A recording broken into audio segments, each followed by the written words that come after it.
pengertian kimia hijau, prinsip kimia hijau, dan 12 prinsip kimia hijau dalam penerapan industri. Hai guys. Hari ini kita lagi ngapain?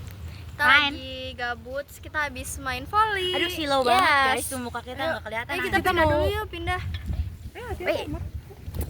Jadi kita mau kemana? Kita akan ke kemana kita? Yang ke sini. Sini yuk. Sini. Oh ketinggalan kita- guys. Apaan sih? Parah. Ini adalah salah satu contoh Yang polusi tidak udara, baik ya, guys. Tuh tidak baik. Udara. Tuh tidak baik. anak-anaknya di sana, Brum guys. brum brum seperti itu. Tidak baik, tidak baik. Kita bilangkan yang baik.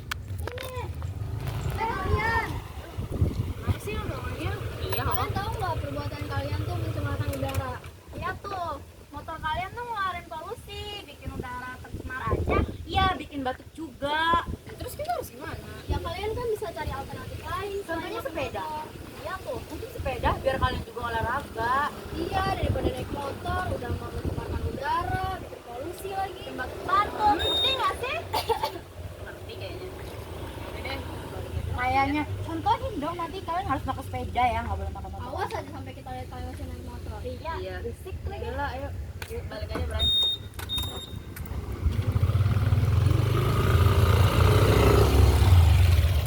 Guys, jadi kita habis nasihatin anak-anak yang tadi bawa motor kebut-kebutan. Iya, yang mencemarkan polusi.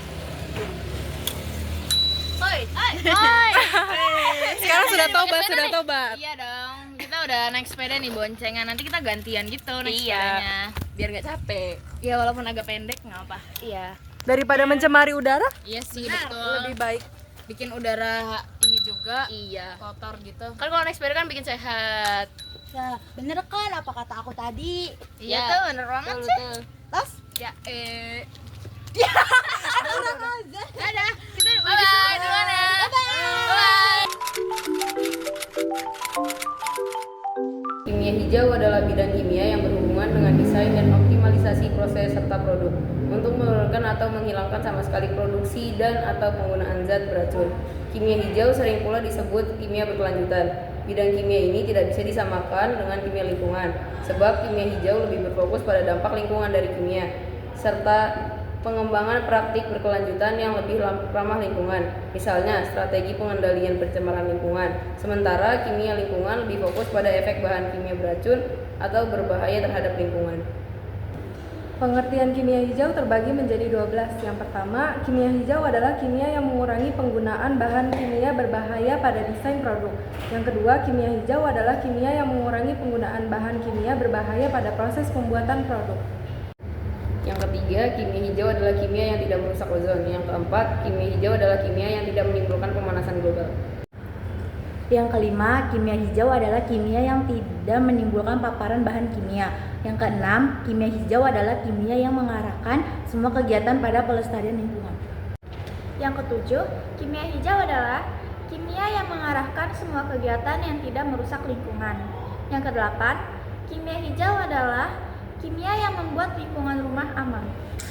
Yang kesembilan adalah kimia hijau adalah kimia yang mengurangi paparan bahan kimia. Yang kesepuluh, kimia hijau adalah kimia yang mengarahkan penghematan bahan bakar fosil.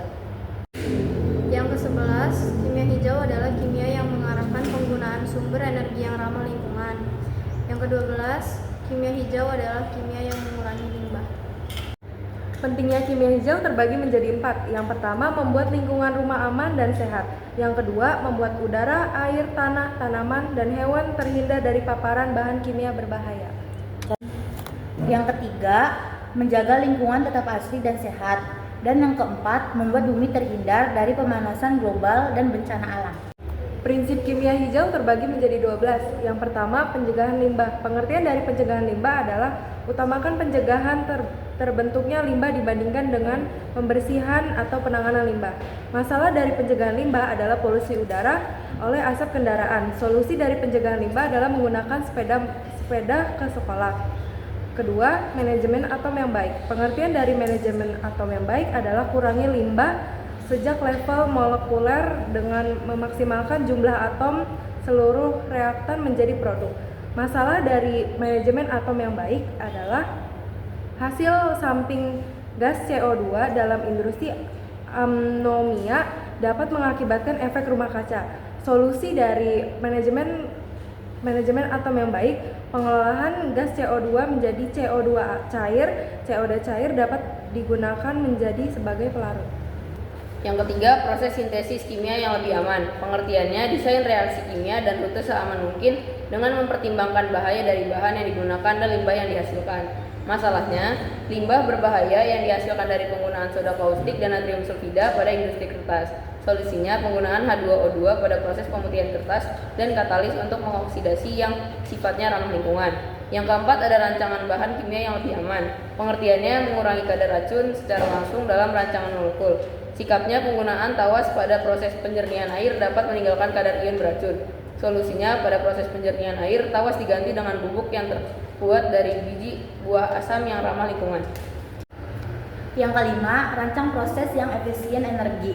Pengertiannya, memilih proses kimia yang paling sedikit membutuhkan energi. Masalahnya, penggunaan air dan energi dalam jumlah yang sangat besar dalam pembuatan chip komputer. Solusinya, pengembangan proses pembuatan chip dengan metode superkritikal karbon dioksida sehingga mengurangi penggunaan energi dan air. Yang keenam, kurangi produk turunan yang tidak perlu. Pengertiannya, mengurangi produk turunan sementara untuk mengurangi tahap reaksi bahan yang dibutuhkan dan limbah. Masalahnya, penggunaan cat minyak berbasis alkit menghasilkan uap yang mengandung bahan kimia yang berbahaya saat cat dikeringkan. Tindakannya, pengembangan campuran berbahan minyak, kedelai, dan gula sebagai resin pengganti yang dapat mengurangi kadar uap berbahaya. Yang ketujuh, prosedur yang aman untuk mencegah kecelakaan. Pengertian, pilih dan kembangkan prosedur kimia yang aman dan dapat meminimalkan risiko kecelakaan kerja. Masalah, penggunaan HCl, asam klorida di laboratorium yang dapat menghasilkan gas yang berbahaya. Solusi, penggunaan bahan-bahan alami yang berasal dari tumbuh-tumbuhan sewaktu praktikum kimia seperti jeruk nipis. Pengertian, monitor reaksi kimia secara real time untuk mencegah pembentukan dan kebocoran bahan beracun. Masalah, suhu dan kelembaban di laboratorium yang mudah berubah menyebabkan zat mudah rusak dan menimbulkan bau tidak sedap. Solusi, membangun sistem monitoring berbasis Internet of Things pada suhu dan kelembapan udara di laboratorium kimia, yaitu sensor DHT11 sebagai pendeteksi suhu kelembapan udara, mikrokontroler node MCU ESP8266 sebagai pengelola data. 8. Pencegahan polusi secara real time. Pengertian, monitor reaksi kimia secara real time untuk mencegah pembentukan dan kebocoran bahan beracun. Masalah, suhu dan kelembaban di laboratorium yang mudah berubah menyebabkan zat mudah rusak dan menimbulkan bau yang tidak sedap. Solusi, membangun sistem monitoring berbasis Internet of Things pada suhu dan kelembaban udara di laboratorium kimia yang yaitu sensor DHT11 sebagai pendeteksi suhu dan kelembaban udara, mikrokontroler node MCU ESP8266 sebagai pengolah data. Yang kesembilan, desain produk yang mudah terurai. Pengertian, desain bahan kimia yang mudah terurai dan dibuang. Masalah, limbah plastik yang sukar terurai. Solusinya, pembuatan plastik dari tepung singkong. Yang ke-10, gunakan katalis. Pengertian, gunakan katalis untuk meminimalkan limbah dan mengurangi waktu serat energi yang dibutuhkan dalam reaksi kimia. Masalah, penggunaan karbid dalam proses pematangan buah. Solusinya, mengganti karbid dengan beras untuk mempercepat proses pematangan buah.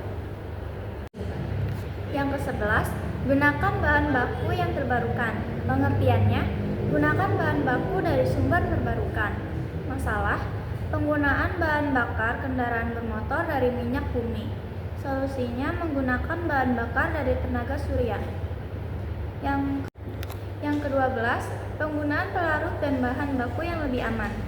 Pengertiannya, pemilihan pelarut yang aman untuk setiap tahap reaksi. Masalahnya, penggunaan pelarut perklorofilena pada industri dry cleaning dapat mencemari air, tanah, dan menyebabkan kanker. Solusinya, mengganti perklorotilena dengan karbondioksida cair dan surfaktan sebagai pelarut dalam dry cleaning. Penerapan 12 prinsip kimia hijau pada industri. Yang pertama ada perklorotilena dengan rumus kimia Cl2CCl2 merupakan pelarut yang digunakan pada dry cleaning yang bersifat karsinogen, pemicu kanker, serta dapat mencemari air tanah ketika dibuang. Teknologi baru yang ramah lingkungan adalah menggunakan karbon dioksida atau CO2 cair dengan surfaktan sebagai pelarut dalam dry cleaning. Yang kedua, pada proses pembuatan kertas putih dahulu digunakan soda kaustik NaOH dan natrium sulfida Na2S sebagai pemutih sehingga menghasilkan limbah berbahaya. Saat ini, proses pemutihan kertas menggunakan hidrogen peroksida H2O2 dan katalis untuk mengoksidasi yang tidak berbahaya dan lebih efisien. Yang ketiga, ketika mengering, cat minyak berbasis alkit menghasilkan uap yang banyak mengandung bahan kimia organik berbahaya. Saat ini telah dikembangkan campuran berbahan minyak kedelai dan gula sebagai resin pengganti yang dapat mengurangi kadar uap berbahaya hingga 50%. Yang keempat, pemadam api secara konvensional menggunakan busa atau foam yang mengandung bahan beracun yang dapat mencemari air dan merusak ozon. Busa jenis baru yang digunakan propyropool dapat digunakan sebagai bahan pemadam kebakaran tanpa menimbulkan bahan beracun. Yang kelima, proses penjernihan air limbah secara konvensional menggunakan alum yang meninggalkan kadar ion beracun yang dapat memicu penyakit Alzheimer. Saat ini dikembangkan bubuk yang terbuat dari biji buah asam yang lebih ramah lingkungan. Yang keenam, plastik dari tepung singkong yang mudah terurai sudah banyak dikembangkan untuk menggantikan plastik yang berbahan baku minyak bumi yang sukar terurai. Plastik dari bahan tepung singkong mudah terurai oleh air dan mikroba. Yang ketujuh, air dan energi dalam jumlah yang sangat besar diperlukan dalam proses pembuatan chip komputer. Ilmuwan mengembangkan proses pembuatan chip dengan metode supercritical carbon dioksida, sehingga banyak mengurangi penggunaan air dan energi.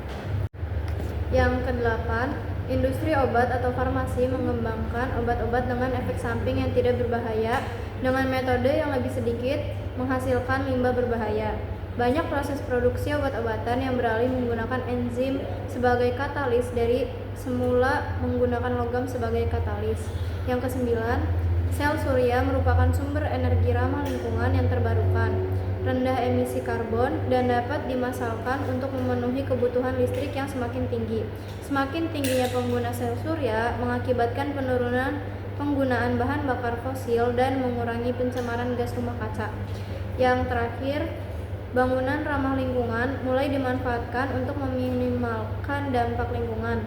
Penggunaan materi lokal, pencahayaan alami dengan menggunakan bahan yang memantulkan cahaya matahari, ventilasi alam, dan teknologi atap hijau dapat mengurangi penggunaan AC dan listrik sehingga mengurangi emisi karbon. Sekian dari kami, kurang lebihnya mohon maaf.